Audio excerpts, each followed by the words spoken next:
Hello everyone, my name is Neeraj Kumar Chaturvedi and I welcome you all to my YouTube channel English for All। Friends, आज का जो topic है वो active and passive voice पे है। Friends, अगर आपको इंग्लिश पे पकड़ बनानी है तो आपको इफ़ेक्टिव सेंटेंस फॉर्मेशन करना आना चाहिए, अच्छे सेंटेंसेस बनाने आने चाहिए। और इसके लिए दो चीज़ें बहुत ज़रूरी हैं। पहला तो टेंसेस, जो मैं अपने पिछले वीडियोज़ में कवर कर चुका हूँ, और दूसरा है एक्टिव एंड पैसिव वॉइस। तो फ्रेंड्स, आज का वीडियो पहला पार्ट है active and passive voice videos पे, बाकी के पार्ट्स आगे आएंगे।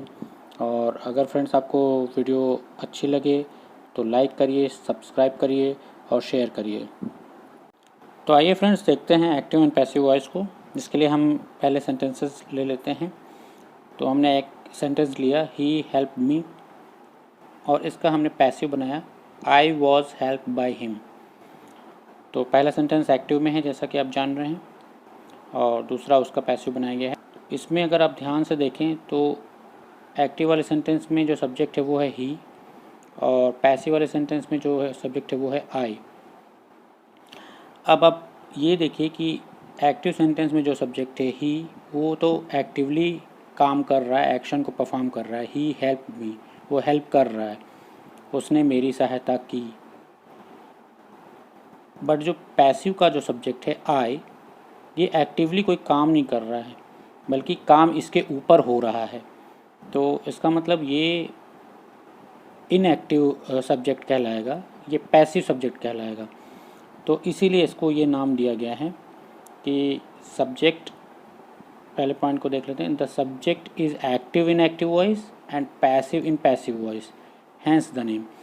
तो इसी वजह से एक्टिव और पैसिव वॉइस को इस नाम से पुकारा जाता है। एक्टिव में सब्जेक्ट एक्टिव रहता है, वो एक्टिवली काम करता है, और पैसिव में सब्जेक्ट जो होता है वो इनएक्टिव होता है और उसके ऊपर काम किया जाता है, वो कोई काम को परफॉर्म नहीं करता है, वो डूअर नहीं होता है।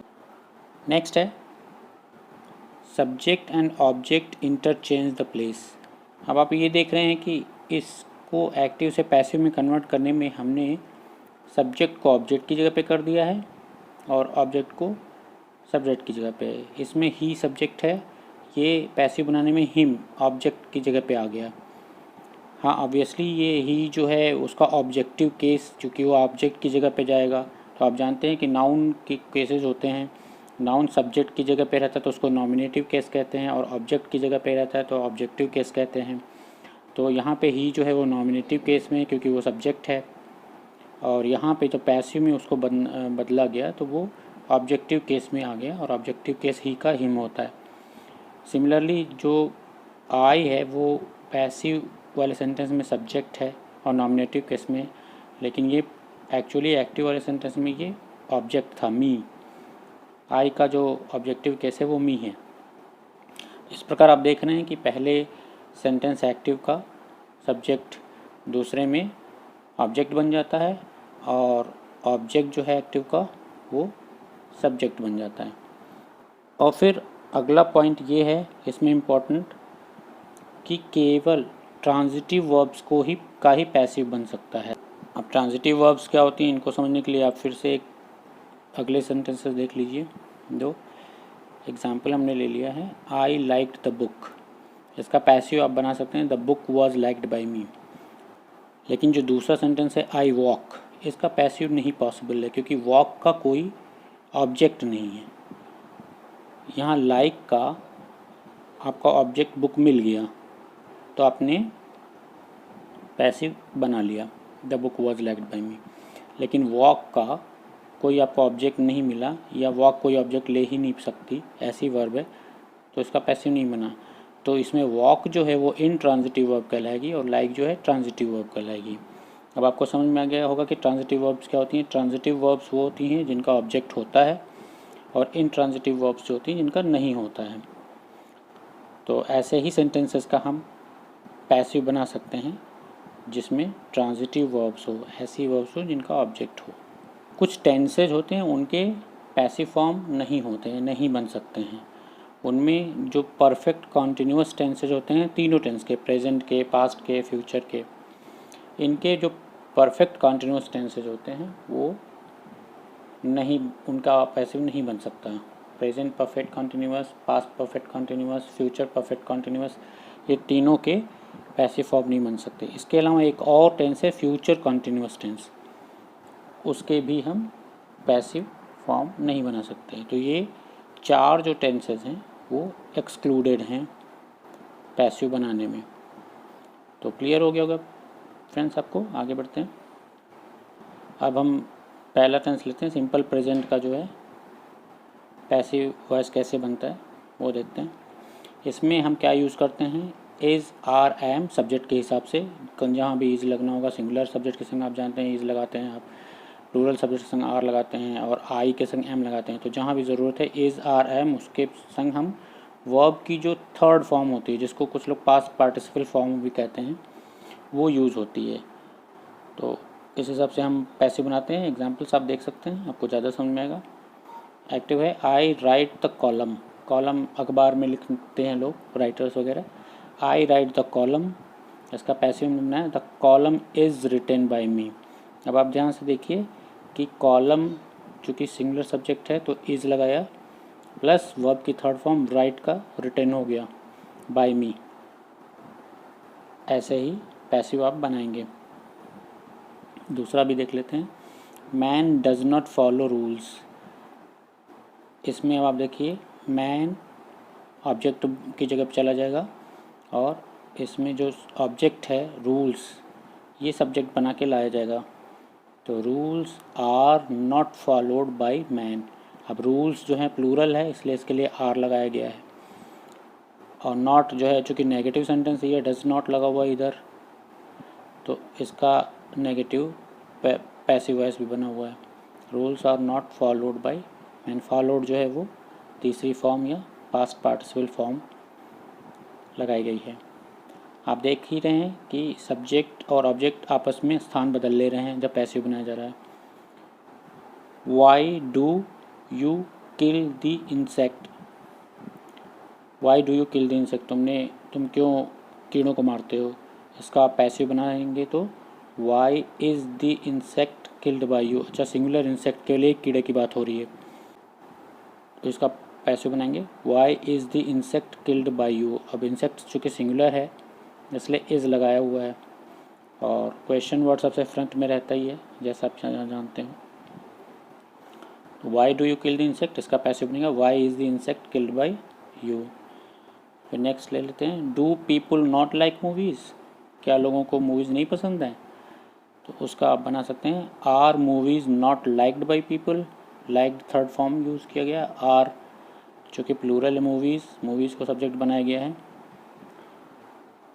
मूवीज़ ऑब्जेक्ट है एक्टिव में, ये सब्जेक्ट में आएगी। तो जब मूवीज़ प्लूरल है तो आर लगेगा, और चूँकि इंट्रोगेटिव सेंटेंस है तो आर पहले ही लगाएंगे हम।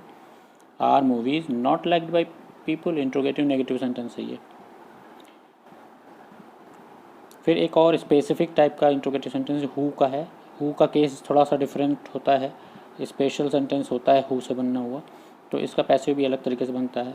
अब इसका आप देख लीजिए एक्टिव में, हु टीचेज यू इंग्लिश, तुम्हें इंग्लिश कौन पढ़ाता है। इसका आप पैसिव बनाएंगे तो बाई हुम का यूज़ करेंगे, और ये कई तरीके से बन सकता है। बाई हुम आर यू टॉट इंग्लिश, एक तरीका ये है। Who are you taught English by, एक ये भी तरीका है। और फिर finally by whom is English taught to you, ये भी एक तरीका है। सब प्रेजेंट कंटिन्यूस की हम देख लेते हैं पैसिव कैसे बनेगी। तो उसमें जैसा कि आप जानते हैं इज़, आर, एम का यूज़ होगा ही होगा, और उसमें बीइंग एक और वर्ड है बीच में, वो ऐड हो जाएगा, और वर्ब की third form as it is रहेगी, जिसे पास्ट पार्टिसिपल फॉर्म भी कहते हैं। ये ही स्ट्रक्चर है उसके पैसिव बनाने का।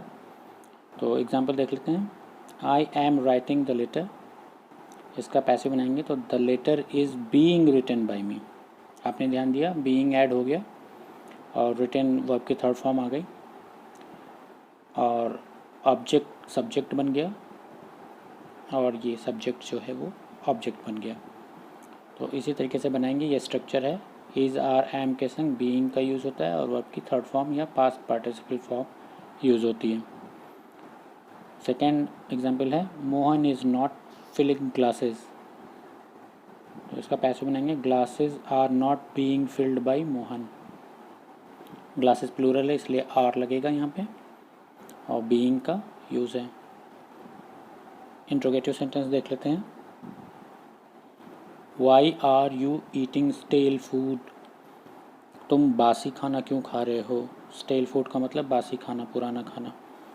इसका पैसे बनाएंगे, why is stale food being eaten by you?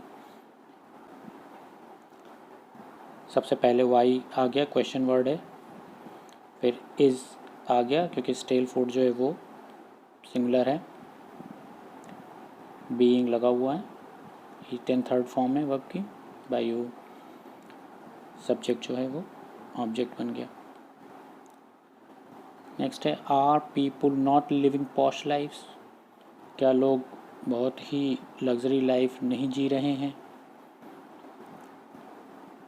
Are posh lifes not being lived by people?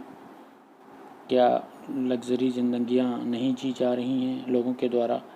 अब ये पैसिव है इसका, तो इसमें पॉश लाइफ से ऑब्जेक्ट है, इसको सब्जेक्ट यहाँ बनाया गया है, प्लूरल होने के कारण आर लगाया गया है। Who is killing the climate? अब जैसा आपको बताया हु का केस थोड़ा सा स्पेशल होता है, तो इसको बनाने में हम बाई हुम का यूज़ करते हैं। Who is killing the climate? By whom is the climate being killed? और who is the climate being killed by? तो होपफुली आपको समझ में आ गया होगा friends. Passive voice of present perfect tense देख लेते हैं अभी। इसमें हम हैज़ बीन और हैव बीन का यूज़ करते हैं, इसमें बीन ऐड हो जाती है और वर्ब की थर्ड फॉर्म ही रहती है। हैज़ जो होता है सिंगुलर के संग लगेगा, हैव प्लूरल के संग, जैसा आप जानते हैं एक ये वर्ड है जो बीन, ये आ जाता है, ऐड हो जाता है। तो एग्जाम्पल देख लेते हैं, I have built this place.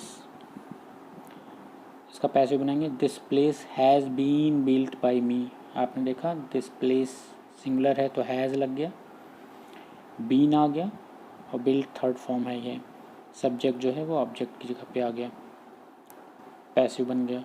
I have built this place has been built by me. Mickey has not finished the work has not been finished by Mickey.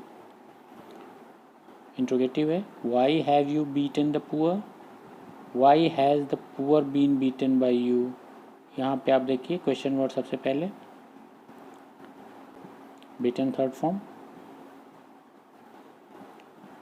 Next है, have people not done their duties? Have their duties been not done by people? यहाँ पे not add होना चाहिए था, typo error है क्योंकि ये interrogative negative sentence है। फिर नेक्स्ट है हु का केस जैसा कि आपको बताया कि स्पेशल होता है, who has taken the money, तो इसको बाई होम का यूज़ करके भी बना सकते हैं, by whom has the money been taken, और who has the money been taken bye.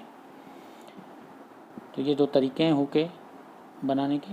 और जैसा कि आप जानते हैं कि प्रेजेंट परफेक्ट तक है, प्रेजेंट परफेक्ट कंटिन्यूअस, जिसमें ये ऐसे वाले सेंटेंस आते हैं, I have been doing the work for 5 hours, इस तरीके वाले सेंटेंसेस जिस टेंस में आते हैं उसका पैसिव हम नहीं बना सकते, जैसा कि आपको शुरू में ही मैंने बताया। तो फ्रेंड्स ये होपफुली आपको समझ में आ गया होगा, बहुत ही इंपॉर्टेंट चैप्टर है ग्रामर का। ये पहला पार्ट फिनिश हुआ है, आगे एक्टिव एंड पैसिव कंटिन्यू रहेगा अगले वीडियोस में। फ्रेंड्स वीडियो पसंद आया हो तो लाइक करिए, सब्सक्राइब करिए और शेयर करिए। Thank you very much.